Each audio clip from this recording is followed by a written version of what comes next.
ஸ்தோத்திரம். கிறிஸ்துவில் பிரியமான விசுவாச பிள்ளைகளே, தூரமாயிருந்து செய்தி கேட்கிற தேவ ஜனங்களே, உடன்படிகளே, யாவருக்கும் இந்த 11வது மாதத்தில் முதல் உயிர்த்த நாளிலும் வாழ்த்தலை தெரிவித்துக் கொள்கிறேன். நிச்சயமாக இவளை ஆசீர்வதிப்பாராக. கர்த்தர் ஸ்தோத்திரம். அல்லேலூயா, அல்லேலூயா. கர்த்தர் நல்லவர். 10 மாதம் ஜனவரி 1ஆம் தேதி பார்த்த அநேகர் இந்த நாளில் பூமி இல்லாமல் இருக்கிறாங்க. பரலோகத்துக்கு போன மக்கள் உண்டு, பாதாளத்துக்கு போன மக்கள் உண்டு. ஆனாலும் நம்மை கர்த்தர் கிருபையாக ஜீவனை காத்து வைத்திருக்கிறான்னு சொன்னா, நம்மில் எதையோ ஒன்று எதிர்பார்க்கிற ஆண்டவர். இன்னும் நான் செய்ய வேண்டிய வேலைகள் ஏதோ இருக்கிறது. நமக்காகவோ, குடும்பத்திற்காகவோ, தேசத்திற்காகவோ, கர்த்தருக்காகவோ செய்ய வேண்டிய வேலை பாக்கி இருக்கிறபடினால், நம் வேலை முடியாதபடினால் இன்னும் ஜீவனோடு கர்த்தர் வைத்திருக்கிறார். ஆகவே அவர் சித்தத்தை நிறைவேற்றுகிற மக்களால் காணப்பட வேண்டும். அதிகமாக தேசத்திற்காக, தேச ரட்சிப்புக்காக நாம் ஜெபிக்க வேண்டும். நாம் சாட்சியை வாழ வேண்டும். இந்த வாழ்க்கை தேவநாமத்தை மகிமைப்படுத்த வேண்டும். அது அநேகர் ஆசீர்வதிக்கப்படுவதற்கு ஏது உண்டாகும்படியாக காணப்பட வேண்டும். கர்த்தர் நல்லவர். கடந்த நாட்களிலும் ஓட்டத்தை குறித்து இந்த வாரம் முழுவதுமாக தியானித்தோம். அப்படித்தானே? பலவிதமான ஓட்டத்தை குறித்து தியானிக்க கிருபை செய்தார். இந்த நாளிலும்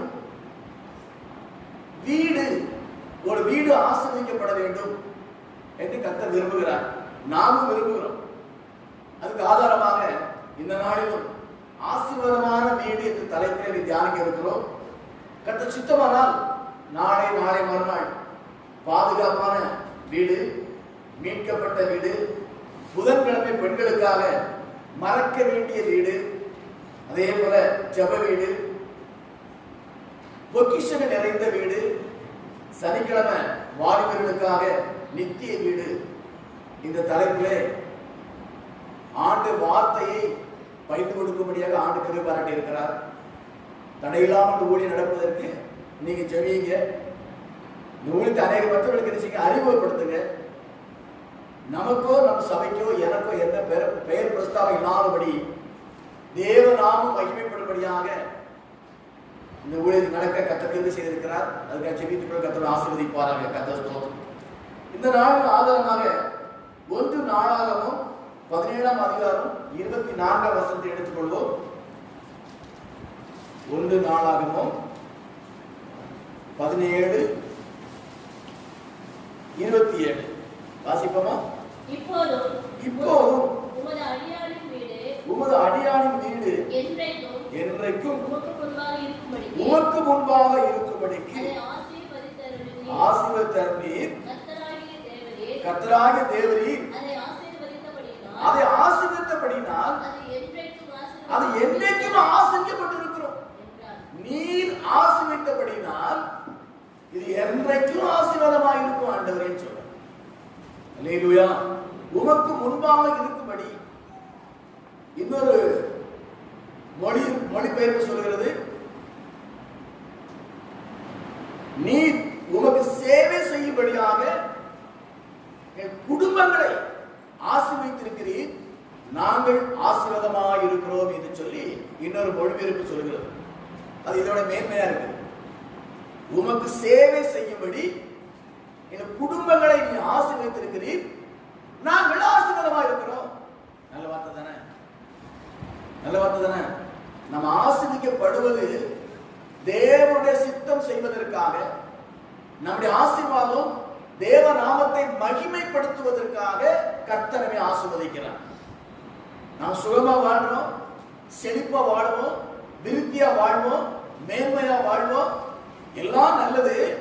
அந்த வாழ்க்கை தேவனுக்கு முன்பாக, தேவனுக்கு சாட்சியாக, அவர் நாமத்தை மகிமைப்படுத்தும் வாழ்க்கையாய் காணப்பட வேண்டும். அதுதான் தேவன் நம்மை ஆசீர்வதிக்கும் நோக்கமாக இருக்கிறது. அல்லேலூயா, ஸ்தோத்திரம். நீங்க ஆசீர்வாதம் சொல்ல நிறைய இருக்குது. நீங்க உலகத்தில் அதிகமான ஆசீர்வாதமான செய்திகள் நிறைய வருகிறது. பாவம் அல்ல, தப்பல்ல. அந்த ஆசீர்வாதத்தோடு நின்று விடாதபடி அந்த ஆசீர்வாதத்தின் நோக்கம் அறிந்து செயல்பட வேண்டும். அதான் மேன்மையான. என் குடும்பத்தை ஏன் ஆசீர்வதிக்கிறாரு? என் சபையை ஏன் ஆசீர்வதிக்கிறாரு? எங்க ஊழியத்தை ஏன் ஆசீர்வதிக்கிறாரு? அது நோக்கம் என்ன என்பதை அறிந்து செயல்படுவோம் என்று சொன்னால் உண்மையிலே நம்மை ஆசீர்வதிக்க தெய்வம் மகிமைப்படுவார், அவர் மகிழ்ச்சி அடைவார். அல்லேலூயா. நீங்க ஆதாரம் பார்த்தீங்கன்னு சொன்னா லூக்கா சுவிசேஷம், லூக்கா சுவிசேஷம் 19ஆம் அதிகாரத்துல, லூக்கா சுவிசேஷம் 19ஆம் அதிகாரம் 5ஆம் வசனத்தை வாசிப்போம் என்று சொன்னார். இயேசு அந்த இடத்தில் வந்தபோது அண்ணாந்து பார்த்து அவனை சகை என்று சொல்ல ஒரு மனிதன், என்ன மாதிரி ஒரு குள்ளமான மனுஷன் இயேசுவை காண வேண்டும் சொல்லி மரத்துல ஏறி உட்கார்ந்திருக்கிறாரு. அப்ப இயேசு என்ன சொல்றாங்க பார்த்து, சீக்கிரம் சகைவை சீக்கிரம் இறங்கி வா, இன்றைக்கு நான் உன் வீட்டிலே தங்க வேண்டும். ஆண்டவர் இயேசு விரும்புகிற விருப்பம் ஒவ்வொரு வீட்டிலையும் அவர் தங்கணும்னு ஆசைப்படுறார்.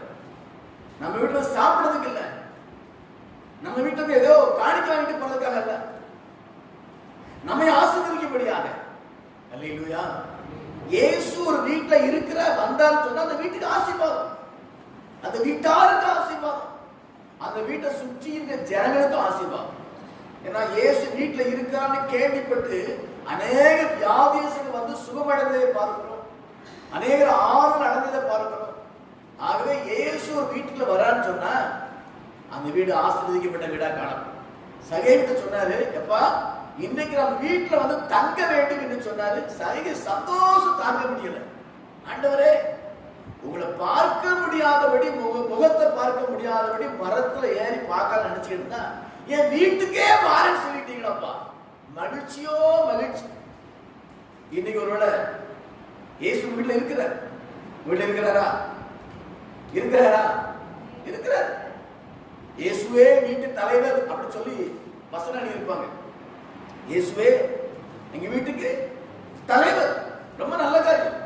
ஆனா தலைவனுக்கு தலைவணங்கும் மக்களாய் காணப்பட வேண்டும். பாட்டு கொடுக்கலாம். எனது தலைவன் இயேசுராஜன் மார்பில் சாய்ந்து சாய்ந்து மகிழ்ந்து மகிழ்ந்திருப்பேன். இயேசு வந்து அவர் மார்பில் சாய்ச்சிட்டோம் அப்படின்னா பெரிய மகிழ்ச்சி நமக்கு இல்ல, எந்த மனிதனுக்கு மகிழ்ச்சி தான். அல்லேலூயா. என்ன சொல்றாங்க? அந்த 9ஆம் வசனம் வாசிக்கும் போது இயேசு அவரை நோக்கி, இன்றைக்கு இந்த வீட்டுக்கு ரட்சிப்பு வந்தது, இவனும் ஆபிரகாமின் குமாரனாய் இருக்கிறான். இந்த வீட்டுக்கு ரட்சிப்பு வந்தது. இயேசு ஒரு வீட்டுல வாரான்னு சொன்னா அந்த வீட்டுக்கு என்ன கிடைக்குது? ரட்சிப்பு கிடைக்கிறது. ரட்சிப்பு, ரட்சிப்பாகிய ஆசீர்வாதம் கிடைக்கிறது. உலகத்திலே பெரிய ஆசீர்வாதம் என்னது? ரட்சிப்பு தான் பெரிய ஆசீர்வாதம். ஆனா இன்றைக்கு சில வேளைகளில் சில அறியாதபடி இந்த ரட்சிப்பாகிய மகிமையான மேன்மையான ஆசீர்வாதத்தை மறந்து அல்லது மறைத்து உலக பிரகாரமான உணவு, உடை, ஆஸ்தி, ஐஸ்வர்யம் இப்படிப்பட்ட ஆசீர்வாதங்களை மிகைப்படுத்தி இந்த ஆசீர்வாதங்களை பேசி இந்த ஆசீர்வாத நேராக ஜனங்களை இழுத்து ரட்சிப்பாய் ஆசீர்வாதத்தை மறந்து போகிற உலகத்தில் வாழ்ந்து கொண்டு இருக்கிறோம். அல்லேலூயா, அல்லேலூயா. ஏன் ரட்சிப்பு? அதான் பெரிய ஆசீர்வாதம் அப்படி சொன்னீங்கன்னா, ஆதியாகமம் 32 அதிகாரம் 26 வசனத்துல யாக்கோபு ஜெபம் பண்ணுவார். நீர் என்னை ஆசீர்வதித்தால் ஒழிய உம்மை விட மாட்டேன்னு சொல்லுவார். அவருடைய வாழ்க்கையை பார்த்தீங்கன்னா எண்ணிக்கைக்கு அடங்காத எருதுகள், காளைகள், ஆடுகள், மனைவி, பிள்ளைகள், எல்லா ஆசீர்வாதமும் இருக்கு. அவ்வளோ பெரிய மனுஷன். அவர் சொல்றான், ஆண்டவரே நீ ஆசீர்வதிக்கலாம் விட மாட்டேன் என்று சொல்லி போராடி சொல்லிக்கிறான். ஒருவேளை யாக்கோபுடைய பேக்ரவுண்ட் தெரியாம இருக்குன்னா பரவாயில்ல, ஏதோ கேட்க நினைச்சுடுவோம். யாக்கோபுடைய பேக்ரவுண்ட் தெரிஞ்சதுன்னா இவ்வளத்தையும் வச்சுக்கிட்டு ஏன் இந்த ஆசீர்வாதம் கேட்கிறான், பேராசை உள்ள மனுஷனா என்று சொல்லி நம்ம யோசிப்போம். அவனுக்கு ஒரு அறிவு இருந்தது. அவன் நான் கேட்கிற ஆசீர்வாதம் ஆடு, மாடு, பொண்ணு, பொருளா அல்ல, என் ஆண்டவர் ரட்சிப்பாய் ஆசீர்வாதம் எனக்கு வேணும், பாவ மன்னிப்பாய் ஆசீர்வாதம் எனக்கு வேணும்னு சொல்லி போராடி ஜெபிக்கிறான். ஏன்னு சொன்னா தேவனால் தெரிந்து கொள்ளப்பட்ட ஒரு மனுஷன் தான். ஆனால் அவனுடைய மனசியத்துல ஆசைப்பட்டு தகப்பனை ஏமாத்திட்டான். தன் சொந்த சகோதரனுக்கும் வஞ்சகம் செய்துட்டான். மாமனையை ஏமாத்திட்டான். இன்னும் சொல்ல போனா இதுவரைக்கும் கர்த்தரை ஏமாத்திட்டு இருந்தான். கர்த்தரையும் ஏமாத்திட்டு இருந்தான். ஏன்னா வராமத்தை படுத்திருக்கும் போது தேவரே நீ ஆசீர்வதித்தா எல்லாருக்கும் தசமா கொடுப்பேன்னு சொல்லி ஒரு பொருத்தனை பண்ணான். இந்த யாக்கோபு ஆத்தாங்கரையில வந்து ஜெபம் பண்ற வரைக்கும் அவன் தசமா கொடுத்ததா பைபிள்ல இல்ல. அப்ப அப்பாவை ஏமாத்திட்டா, அண்ணனுக்கு கொஞ்சம் துரோகம் பண்ணிட்டா, மாமனுக்கு துரோகம் பண்ணி இருக்கிறா, கர்த்தருக்கு துரோகம் பண்ணி இருக்கிறான். இப்பதான் அவனுடைய சகோதரன் சந்திக்க போகிறான். சகோதரன் என்ன சொல்லி நமக்கு தெரியும், என்றைக்காவது ஒரு நாள் தகப்பன் மறிப்பார், உன்னை கொல்லாம விட மாட்டேன்னு சொல்லியிருந்தான். இப்ப தகப்பன் அந்த சொந்த தேசத்துக்கு வரும்போது சகோதரன் சொன்ன வார்த்தை ஞாபகம் வருது. நான் இப்ப பாவியா இருக்கிறேன், ஆண்டவர் எனக்கு பாதுகாப்பை கொடுக்க மாட்டார், என் சகோதரனை கொலை செய்துவான் என்கிற ஒரு உணர்வு வந்தபடினாலதான் நான் பாவம் மன்னிப்பை பெற்றுக்கிட்டேன்னு சொன்னா கர்த்தர் என் கூட வந்துருவாரு. அப்ப கர்த்தர் பாதுகாப்பு எனக்கு இருக்கும், என் சகோதரன் என்னை கொலை செய்ய முடியாது. இந்த உணர்வு இருந்தபடினாலதான் ஆண்டவரே என்னை ஆசீர்வதிங்க, நீ ஆசீர்வதிக்க நம்ம விட மாட்டேன்னு சொல்லி போராடி ஜெபிக்கிறான். அல்லேலூயா, அல்லேலூயா. ஏன்னா இயேசு ஆண்டவர் பாவத்தை மன்னிச்சிட்டாரு அப்படின்னா பாவம் மன்னிக்கப்பட்ட அந்த இருதயத்துக்குள்ள அவர் வந்துருந்தாரு, அவருக்குள்ள வந்துருந்தாரு. அவர் உள்ள வரும்போது அவர் வேண்டிய பாதுகாப்பு கிடைக்கிறது. இப்படி ஜெபம் பண்ணி பாவம் மன்னிப்பு பெற்றதுனால கொலை செய்வேன்னு சொன்ன சகோதரன் கட்டி பிடிச்சு முத்தம் கொடுக்கிறான். தம்பி இவ்வளோ நாள் எங்கடா போனன்னு சொல்லிட்டு தம்பியை கட்டி பிடிச்சு முத்தம் கொடுக்கிறான். பகை மாறுகிறது. தேவன் ஒரு மனிதனை ஆசீர்வதிக்கும் போது பகை மாறுகிறது. ஆண்டவர் குடும்பத்தை ஆசீர்வதிக்கும் போது குடும்பத்துக்குள்ள பகைகள் மாறுகிறது. சொந்த பந்தங்களை ஆசீர்வதி சொந்த பந்தத்துக்குள்ள பகை உணர்வு மாறுகிறது.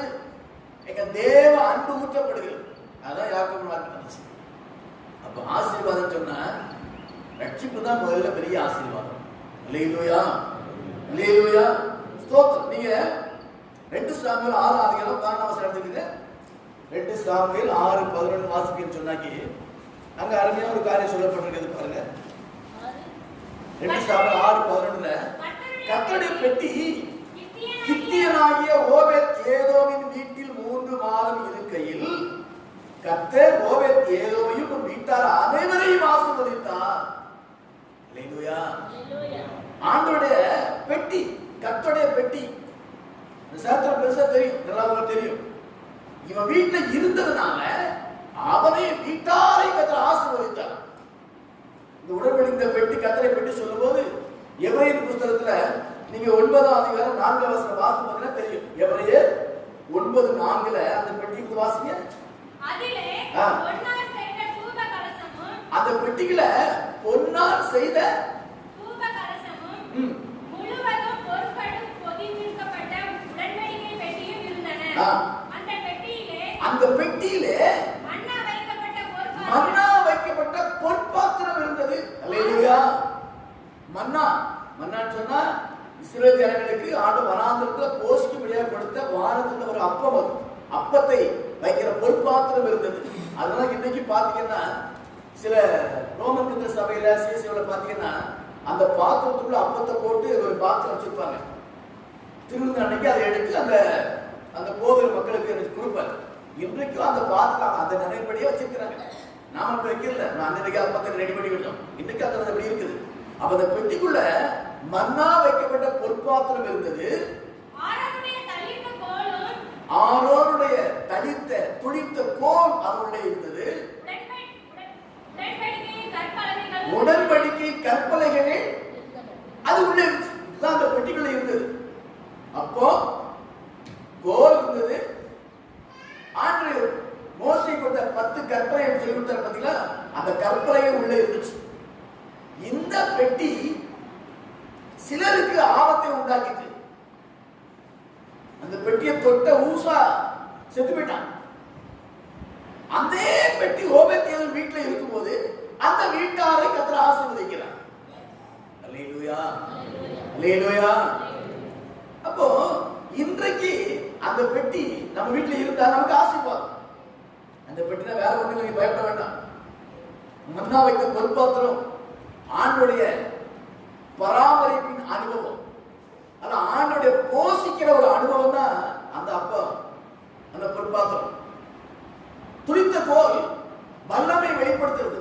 அந்த கோலை கொண்டுதான் எகிப்துல அநேக அற்புதங்களும் அடையாளம் செய்து அந்த செங்கடல் பிளந்து அந்த கோலை பயன்படுத்தினாங்க. கண்மலை அடிப்பதற்கு அந்த கோலை பயன்படுத்தினாங்க. இந்த கோலும் தேவ வல்லமை காட்டுகிறது. இந்த கற்பலகை தேவனுடைய கற்பனையாகிய வேத வசனத்தை காட்டுகிறது. அல்லேலூயா.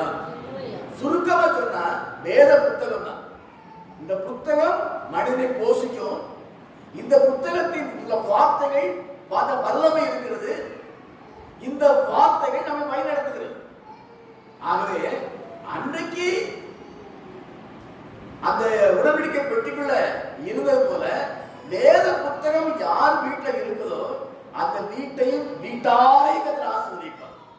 அல்லேலூயா, அல்லேலூயா. நிறைய ஆண்டவர் அறியாதவர்கள், அறியாதவர்கள், அதை ஏற்றுக்கொள்ளாதவர்கள் கூட வேத புத்தகத்தை வீட்டில் வச்சிருக்கிறாங்க. வீட்டில் வச்சிருந்தா மட்டும் போதாது, அதை வாசிக்கணும், அதை நேசிக்கணும், அதை யோசிக்கணும், அதன்படி வாழணும். அப்பதான் ஆசீர்வாதம். அநேக ஜனங்கள் இயேசுவை ஏற்றுக்கொள்ள விரும்பாதவர்கள் கூட பைபிளை வீட்டில் வச்சிருக்கிறாங்க. நாத்திகர்கள் வீட்டில் பைபிள் இருக்குது. ஆண்டவருக்கு விரோதமா வாழ்ற மக்கள் வீட்டில் கூட பைபிள் இருக்குது. சில அந்த பைபிளை எதுக்கு வச்சிருக்கிறாங்க? இந்த பைபிள் வச்சிருந்தா பேய் வராது, கெட்ட கனவு வராது, பயம் வராது, இந்த பல நோக்கங்கள் வச்சிருக்கிறாங்க. இருக்கட்டும், நம்ம வீட்டில் இருக்குது. ஆனா அது வேத புத்தகமாவே அங்க இருக்குது அப்படின்னா அதுல ஆசீர்வாதம் கிடையாது. நான் கல்யாண வீடுகள்ல பைபிள் மாத்துவாங்க. அப்ப நான் சொல்லுவேன், பைபிளை கொடுத்துட்டு வேற என்ன உபதேசம் கல்யாணத்துல பண்ணாலும் யாரும் காலத்தை ஏறாது, கேட்க மாட்டாங்க. கேட்பாங்க, அது நிக்காது. அவங்களுக்கு நிக்கிற மாதிரி ஷார்ட் அண்ட் ஸ்வீட்டா நான் சொல்லுவேன் ஒரு வார்த்தை, அம்மா இந்த பைபிளை பிடி 2 வரும். இந்த பைபிளை நேசி, பைபிளை நேசி, நேசிச்சுட்டு இந்த பைபிளை வாசி, வாசித்துட்டு யோசி, யோசி செயல்பட்டா உன் வாழ்க்கை ரொம்ப ஈஸியா இருக்கும். 3C இருந்தா 1C கிடைக்கும். அல்லேலூயா.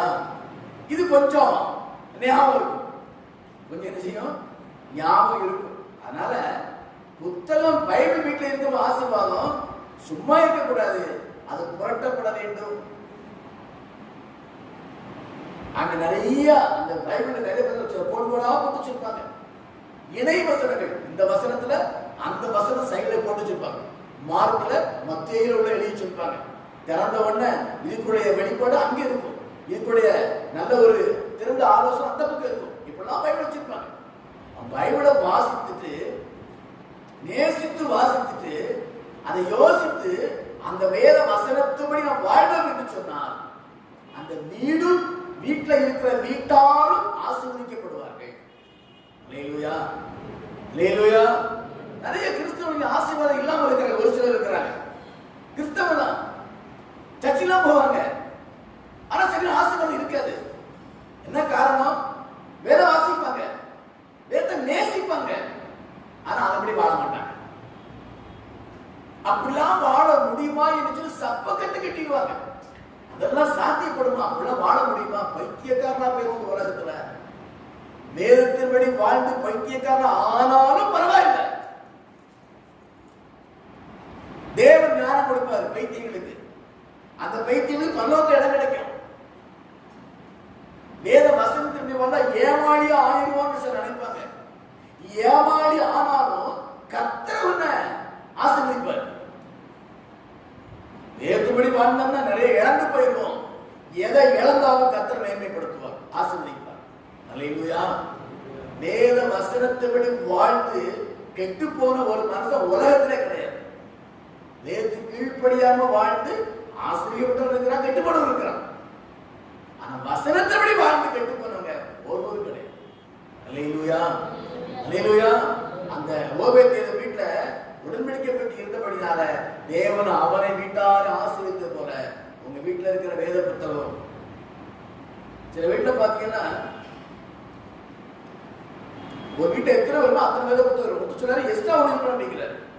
வீட்டுல 3-4 பேர் இருந்தா 5 வேத புத்தகம் இருக்கணும். எதுக்கு? நீ ஜெபிக்குமா திடீர்னு ஒரு ஆள் உள்ள வந்தாங்கன்னா அவன் கையில புத்தகம் நீ கொடு, அவனை பிடிச்சு பார்க்கட்டும். எத்தனை வீட்டுல அப்படி எக்ஸ்ட்ரா பைபிள் இருக்கு?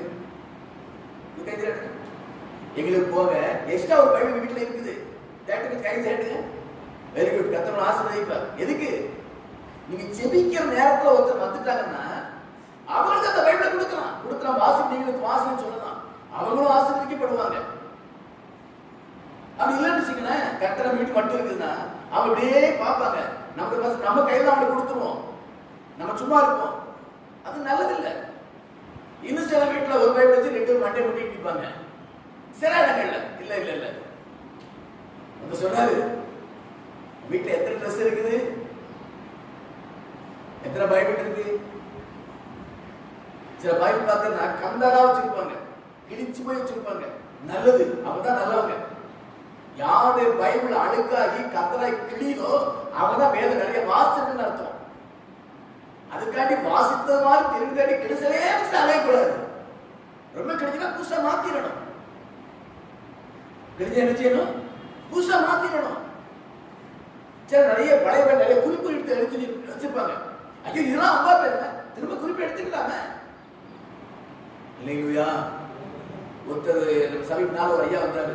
நல்ல ஒரு முற்று துறந்த முனிவர் மாதிரி, காவி தேசி கால் சட்டப்பட்டு தாடி வச்சிருப்பாரு, செருப்பு கூட போட மாட்டாரு. பெரிய கொடிசுவன். ஒரு பைபிளை பார்த்தியா அப்படின்னா பிரிச்ச காத்துல பறந்துடும். ஒரு பழைய துணியை கிழிச்சு பைபிளை கட்டி வச்சிருக்கிறார். பழைய துணியை கிழிச்சு பைபிள் முழுசு கட்டி வச்சிருக்கிறார். அவத்துக்கிட்ட அப்படியே பத்திரமா வாசம் அப்புறம் முடி கட்டிக்கிறார். கொடீஸ்வரர். இது பெரிய தியாகம் கிடையாது. என்கிட்ட கேட்ட ஒரு தரித்திரம். என்னது தரித்திரம்? ஒரு சட்டை கொஞ்சம் கிழிஞ்சா போடுவோம். நம்ம ஒரு நாட்கள்ல கிழிச்செல்லாம் தச்சு போட்டு அது ஒரு காலம். டவுசர் இந்த பக்கம் கிழியும், இங்கோடு தைப்போம், இந்த பக்கம் கிழியும், இங்கோடு தைப்போம். இப்போ டெய்லர்ட்ட கொடுத்து கொஞ்சம் ஒட்டு துணி போட்டு தச்சு கொடுக்குறீங்களா? ஒட்டு துணி போட்டு தச்சு போட்ட நாட்டு ஒரு நாள் உண்டு. நீங்க ஒரு சின்ன கிழிச வந்தாலும் போட மாட்டோம். ஆனா கிழிஞ்ச துணியை புதுசா வாங்கி காசு வாங்கி போடுவோம். அது இப்ப நாகரிகம். அல்லேலூயா. வாங்குற துணி கிழிஞ்சா போட மாட்டோம். கிழிஞ்ச துணியை காசு கொடுத்து வாங்கி போடுற அளவுக்கு நாகரிகம் எடுத்து போச்சு இன்னைக்கு. விளங்கிட்டு விளங்கட்டும், நல்லா இருக்கட்டும். நீங்க யாரும் அப்படி கிழிஞ்ச துணி விலை கொடுத்து வாங்குற ஆட்ல இருக்கக்கூடாது. ஆகவே வேதாகமம் வீட்டுல எத்தனை இருக்கணும், அதை விட கொஞ்சம் கூட இருக்கணும். தினசரி வேதத்தை வாசிக்கணும். அந்த வேதத்தபடி வாழ்ந்தீங்கன்னு சொன்னா உங்க வீடு ஆசீர்வாதமா இருக்கும். ஆசீர்வாத மக்கள் காணப்படுவீங்க. அல்லேலூயா, அல்லேலூயா. சொல்லிட்டு பாத்தீங்கன்னா அப்போஸ்தலர் நடவடிக்கைகள் 10ஆம் அதிகாரம் 44-45 வாசிங்க. அப்போஸ்தலர் 10:44. இந்த வார்த்தைகளை கொர்நேலியு வீட்டை சொல்லப்பட்டிருக்கு. கொர்நேலியு வீட்டுல ஜெபக்கூட்டம் நடக்குது. தெரியும் உங்களுக்கு. ஸ்பெஷல் ஸ்பீக்கரா பேதுரு அழைக்கப்படுகிறார். ஜெபக்கூட்டம் நடக்குது. பேதுரு புஸ்தகம் பண்ணிட்டு இருக்கிறாரு. வாசி. இந்த வார்த்தைகளை பேதுரு பேசிக் கொண்டிருக்கையில் மேல நீ வீட்லயே வாசி பாருங்க. வேத வசனங்களை பேதுரு பேசிக் கொண்டிருக்கிறார். அதுபோல 27ஆம் வசனம் வாசிங்க. அவனுடனே பேசிக்கொண்டு உள்ளே போய் அநேகர் கூடி வந்தார்கள். கொர்நேலியு வீட்டுல ஜெபக்கூட்டம் நடக்குது. அநேகர் கூடி வந்திருக்கிறாங்க. அவர் சொந்தக்காரன் நண்பர்கள் கூடி வந்திருக்கிறாங்க. ஒரு ஜெபக்கூட்டம் தான் இப்படிதான் இருக்கணும். ஜெபக்கூட்டம் நடத்தணும். ஒரு பிள்ளைக்கு பிறந்த நாளா ஒரு ஜெபக்கூட்டம் நடத்தணும். கல்யாண நாளா அதுக்கு ஒரு ஜெபக்கூட்டம் நடத்தணும். நண்பர்கள் 4 பேரை கூடணும். சொந்தங்கள் 4 பேரை கூப்பிடணும். நல்ல சாப்பாடு போடணும். அங்கே வேத வசனம் பிரசங்கிக்கப்பட வேண்டும். அல்லேலூயா. அவங்க பிறந்த நாள் கூப்பிட்டுட்டு அவங்க ஏதாவது கவர் தருவாங்கன்னு பார்த்துட்டு கூப்பிட்டா வரமாட்டாங்க. நாம திருப்பி அவருக்கு ஏதாவது ஒரு விஷயம் நல்ல சாப்பாடு கொடுக்கணும். கொடுத்துட்டு அதோடு கூட மேன்மையான உணவாகிய தேவனுடைய வசனத்தையும் நம்ம சொல்லி அனுப்பணும். நினைவுபடுத்தி அனுப்பணும். கொர்நேலியு வீட்டுல அப்பதான் இருந்தாரு. ஆகவே அந்த வீட்டுல என்ன பண்ணுது, பேதுரு பிரசங்கம் பண்ணாரு. வசனத்தை கேட்ட யாவர் மேலும் பரிசுத்த ஆவியானவர் இறங்கினார். அவர்கள் பல பாஷைகளை பேசுவதை தேவனை பொழுதையும் பேதுரோடு கூட வந்திருந்த விருத்தசேனோட விசுவாசம் கேட்டபோது பரிசுத்த ஆவியின் வரம் பிரஜாதிகள் மேல் பொழியப்பட்டதை குறித்து பிரமித்தார்கள். இயேசு கிறிஸ்து யூதருக்கு மட்டும்தான் அந்த மாதிரி ஒரு அந்த நேரத்தில் சூழ்நிலை இருந்துச்சு. பரிசுத்த ஆவியானவர் யூதருக்கு மட்டும் சொந்தமாக இருந்துச்சு. வந்திருக்கிற ஜனங்கள் பிரஜாதிகள் யார் யாரோ. வேத வசனம் பிரசிக்கப்படும் போது, இயேசு கிறிஸ்துவை பற்றி பேசும்போது பரிசுத்த ஆவியானவர் எல்லாரும் இறங்குறார். பாரபட்சம் இல்லாத தெய்வம். ஆச்சரியப்பட்டாங்க எல்லாரும், இது இப்படி நடக்குது சொல்லிட்டு அவர் பேர் சொல்றாரு. நம்மை போல பரிசுத்த ஆவி பெற்ற இவர்களும் ஞானஸ்நானம் பெறாதபடிக்கு எவரால் தண்ணீரை விளக்கலாம் என்று சொல்லி கர்த்தருடைய நாமத்தில் அவர்களுக்கு ஞானஸ்நானம் கொடுக்கும்படி கட்டளையிட்டார். அப்பொழுது சில நாள் அங்கே தங்கும்படி அவரை வேண்டிக் கொண்டார்கள். இந்த வீடு தான் ஆசீர்வாதமான வீடு. ஒருவேளை அந்த வீட்டுல கார் இல்லாம இருக்கலாம், பைக் இல்லாம இருக்கலாம், வாஷிங் மிஷின் இல்லாம இருக்கலாம், ஃப்ரிட்ஜ் இல்லாம இருக்கலாம், ஏன் ஒரு குக்கர் கூட இல்லாம கூட இருக்கலாம், ஒரு கட்டில் கூட இல்லாம இருக்கலாம். பிரச்சனையே கிடையாது. உன் வீட்டுல வந்து ஒரு சிலர் ரட்சிக்கப்படுறாங்கன்னு சொன்னா அந்த வீடு தான் ஆசீர்வாதமான வீடு. ஆசீர்வாதத்தை வெளிப்படுத்துற வீடு அது. ஆசீர்வாதத்தை பகிர்ந்து கொடுக்கிற வீடு அது. உங்க வீடு அந்த வீடா காணப்படணும். அல்லேலூயா, அல்லேலூயா. இதான் ஆசீர்வாதமான வீடு.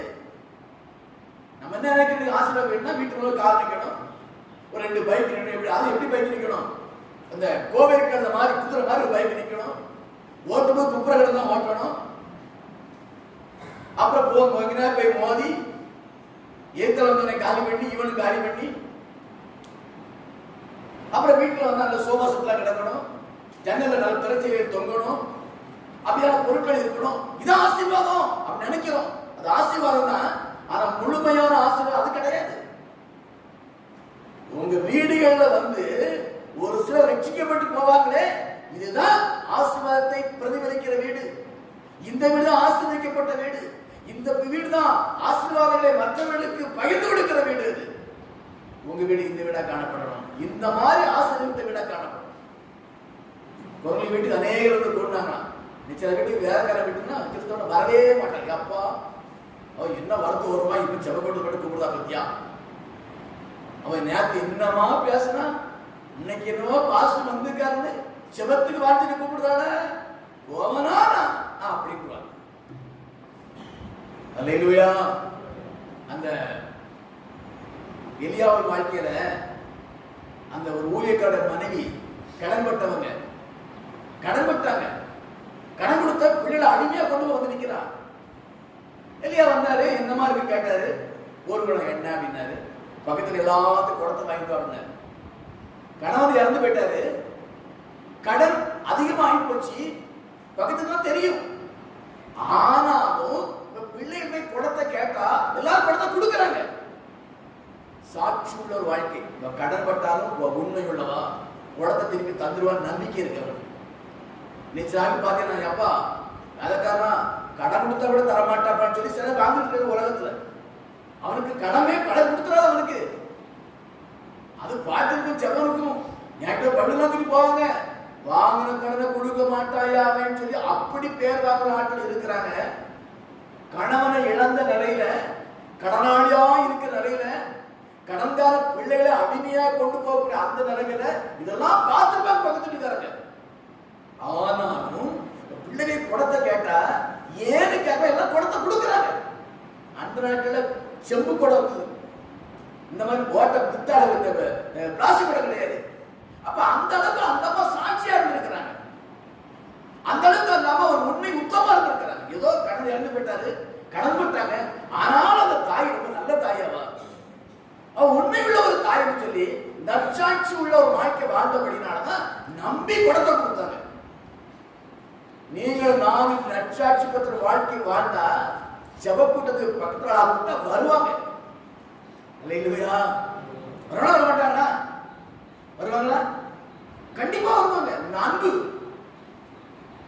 நம்மளை பிடிக்கிட்டாலும் பரவாயில்ல, இயேசுவை பிடிக்கிட்ட பரவாயில்ல, நம்மகிட்ட இருக்கிற அந்த அன்பு அவரை எடுத்து கொண்டு வரும். கொண்டு வந்து அவங்க ஆசீர்வதிக்கப்படுவாங்க. இந்த வீடு தான் ஆசீர்வாதமான வீடு. அது ஒரு குடிசையா கூட இருக்கலாம், பிஞ்ச பாய் கூட கிடக்கலாம், நல்ல படுக்க பாய் இல்லாத வீடா கூட ஒருவேளை இருக்கலாம். இருக்காது. அப்படி இருந்தாலும் அந்த வீட்டுல வர ஜன ரட்சிக்கப்படுவாங்கன்னு சொன்னா அது அரண்மனை காட்டிலும் மேன்மையான வீடு. அது ஏன்னு சொன்னா ரட்சகர் இயேசு அங்க இருக்கிறாரு. அல்லேலூயா. ரட்சிக்கிற தெய்வம் இயேசு அங்க இருக்கிறாரு. அவர் இருக்கிற இடம் பரலோகம். இயேசு இருக்கிற இடம் பரலோகம். அதான பரலோகம். ஒரு குடிசையை பற்றி உள்ள உட்கார்ந்துட்டோம்னா இயேசு வந்துட்டா அது என்னது? அதான் பரலோகம்.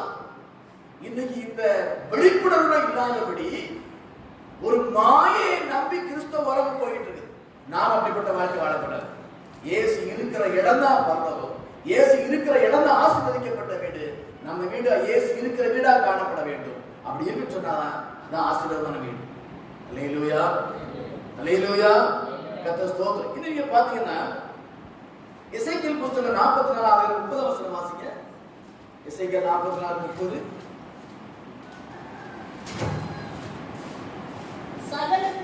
சகலவித முதற் கனிகளில் எல்லாம் முந்தின பலனும் நீங்கள் காணிக்கையை செலுத்தும் எவ்விதமான பொருட்களும் ஆசாரியனுக்குரியது.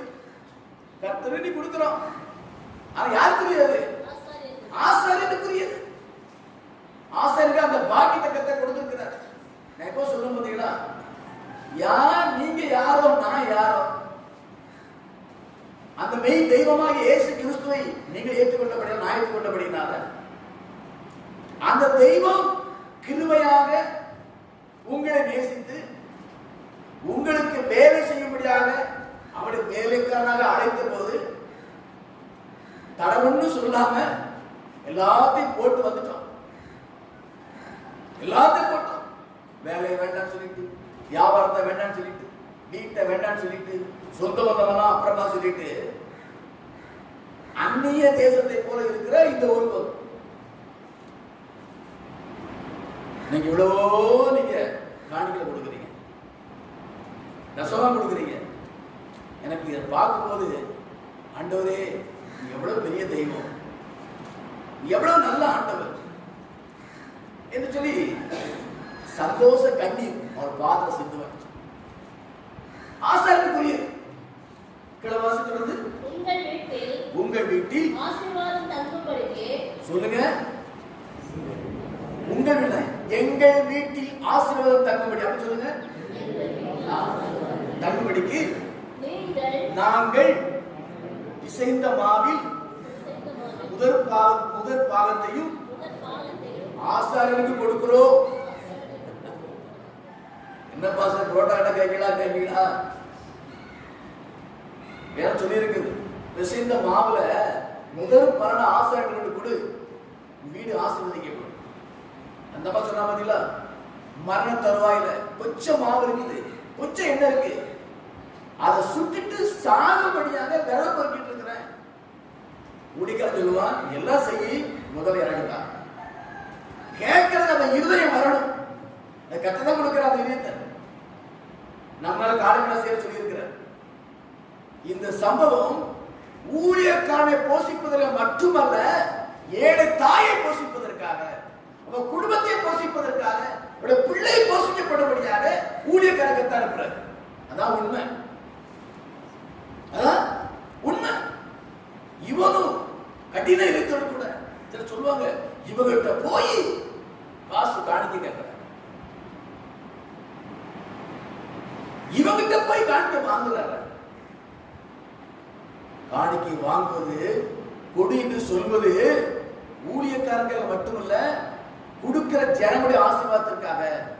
அல்லேலூயா. ஆமென் சொல்றீங்களா? ஆமென் சொல்றீங்களா? அதான் உண்மை. வேதம் அப்படிதான் சொல்லி இருக்குது. உன் வீடு ஆசீர்வதிக்கப்படுவதற்கு பிசைந்த மாவுல முதல் மாவு கொண்டு ஆசாரியர் கொண்டு. நாளைக்கு எல்லாரும் மாவு கொண்டு வந்துடாதீங்க, அது வேண்டாம். அவ்வளவு சாப்பிட முடியாது. எப்ப பாசம் பண்ணிட்டாரு, காலை பூரிக்கு மாவு போதுமா, தோசைக்கு மாவு எல்லாம் மாவு கொண்டு வசதி வந்துடாதீங்க. தெரிஞ்சு வச்சுக்கிடுங்க. முதல் பலனை கொடுக்கும் போது கர்த்தர் அந்த வீட்டை ஆசீர்வதிக்கிறார். அல்லேலூயா, அல்லேலூயா. சிலருக்கு பாத்தீங்கன்னா அது விருப்பம் வராது. என்ன விருப்பம் வராது. வாசி என்ன குறை இப்போ? ஏ அப்பா, ஊன்னா பக்கத்துல ஜபஸ்ரீ வீடு இருக்கு, போன் போட்டா கவிதா வீடு இருக்கு, இந்த பக்கம் போட்டா ஆபராவண வீடு இருக்கு, இந்த பக்கம் போட்டா இவரு வீடு இருக்கு. அவருக்கு என்ன குறைங்க? நம்ம என்னத்தை விட்டு கொடுக்க? இப்படி என்ன வரலாம்? தேவன் சொல்றது ஆசாரியனுக்காக அல்ல, உன்னுடைய ஆசீர்வாதத்திற்காக. உன் வீடு ஆசீர்வதிக்கப்படும்படியாக, உன் பிள்ளைகள் ஆசீர்வதிக்கப்படும்படியாக அதை செய் என்று சொல்லி வேதம் சொல்லி இருக்கு. விசுவாசம் உள்ளவரை ஏற்றுக்கொள்ளுங்க, விசுவாசம் உள்ளவங்க ஏற்றுக்கொள்ளுங்க. கர்த்தர் ஆசீர்வதிப்பாரு. கர்த்தர் ஸ்தோத்திரம். சரி, இப்போ ஆசீர்வாதம் இருந்து முதல்ல என்ன சொன்ன? இயேசு வீட்டுக்குள்ள வரணும். அதான் முதல்ல ஆசீர்வாதம், ரட்சிப்பு. அதுக்கப்புறம் வேத புத்தகம் நம்ம வீட்டுல என்ன செய்யணும்? வாசிக்கப்படணும், நேசித்து வாசிக்கணும், யோசித்து கீழ்ப்படியணும். அதான் இரண்டாவது ஆசீர்வாதம். மூன்றாவது ஆசீர்வாதம் என்னது? உங்க வீடு ஜெப வீடா காணப்படணும். உங்க வீட்டுல வந்து ஒரு சிலர் ரட்சிக்கப்படணும். அந்த வீடு தான் ஆசீர்வாதமான வீடு. மூணாவது. நாலாவது, முதல் பலனை கொடுக்கிற வீடை கர்த்தர் ஆசீர்வதிப்பார். அல்லேலூயா, அல்லேலூயா. இப்படி கொடுத்து ஆசீர்வதிக்கப்பட்ட ஜனங்கள் ஏராளம் பார்க்க முடியும். கொடுக்காம கஷ்டப்பட்ட குடும்பம் ஒரு சிலர் பார்க்க முடியும். தெரியும், வேதம் சத்தியம் தெரியும்.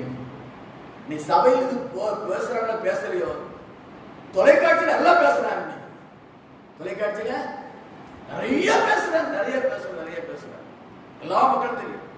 ஆண்டவர் அறியாத மக்களுக்கு கூட தெரியும். இவருக்கு கொடுத்தா நமக்கு ஆசீர்வாதம் அப்படின்னு. ரட்சிக்கப்படும் தெரியாது, பரிசுத்த வாழ்க்கை தெரியாது, ஆனா கொடுத்தா ஆசீர்வதிக்கப்படுவாங்க தெரியும். அந்த அளவுக்கு இன்னைக்கு இந்த வசனம் விளம்பரப்படுத்தப்படுகிறது. படுத்துட்டு போட்டும், ஆசீர்வதிக்கப்படட்டும், எப்படியோ ஊழியம் நடக்கட்டும், எப்படியோ கொடுக்கிறவங்க ஆசீர்வதிக்கப்படட்டும். அதோடு நின்று விடாதபடி அவங்க ஆத்ம பரலோகத்துக்கு வரணும். அதற்காக பிரயாசப்படணும். அல்லேலூயா, அல்லேலூயா, ஸ்தோத்திரம். 1 கொரிந்தியர் 10:16 வாசிங்க சீக்கிரம். 1 கொரிந்தியர் 10:16. நான் ஆசீர்வதிக்கிற ஆசீர்வாதத்தின் பாத்திரம் கிறிஸ்துவினுடைய இரத்தத்தின் ஐக்கியமாய் இருக்கிறதல்லவா? சரி, 2 கொரிந்தியர் 5:1 2 கொரிந்தியர் 5:1 பூமிக்குரிய கூடாரமாகிய நம்முடைய வீடு அழிந்து போகும். சாப வார்த்தை இல்ல, அவிசுவாச வார்த்தையும் இல்ல, அவசர குணமும் அல்ல, ரியல் உண்மை. உலகத்தில் எத்தனையோ கிராமங்கள், பட்டணங்கள், பெரிய பெரிய பில்டிங்லாம் அழிந்து போல பார்க்கிறோம். கட்டிட்டு இருக்கும் போதே உடஞ்சு போயிருது. அரசாங்க கட்டடங்கள் கட்டிட்டு இருக்கும் போதே உடஞ்சு போயிருது, கட்டி உடஞ்சு போயிருது, வெள்ளத்தில் அழிஞ்சு போயிருது, நிலநடுக்கத்தில் அழிஞ்சு போயிருது. பூமிக்கு கூடாரம் அழிந்து போகும். அல்லேலூயா. ஆனால் திறந்த வாசிமா, தேவனால் கட்டப்பட்ட கைவேலை அல்லாத. பாட்டு படிப்பாங்க சின்ன பிள்ளைகள். செங்கல் இல்ல, சிமெண்ட் இல்ல, கொத்தனார் இல்ல, சித்தாளும் இல்ல, மாமியாரும் மருமகளும் இல்ல, சண்டையும் இல்ல, மண்டை உடையும் இல்லன்னு சொல்லி பாட்டு படிப்பாங்க. கைவேலை இல்லாத ஒரு வீடு ஆண்டவர் உண்டாக்கி வச்சிருக்கிறார். பளிங்கு கற்களா, ரத்தின கற்களா, மேன்மையான வீடு. சூரியன் சந்திரனுடைய வெளிச்சம் இல்லாதபடி, எலக்ட்ரிசிட்டி வெளிச்சம் இல்லாதபடி ஆண்டவர் இயேசுவே விளக்காய் இருக்கக்கூடிய அளவுக்கு ஒரு வீட்டை உண்டாக்கி வச்சிருக்கிறார்.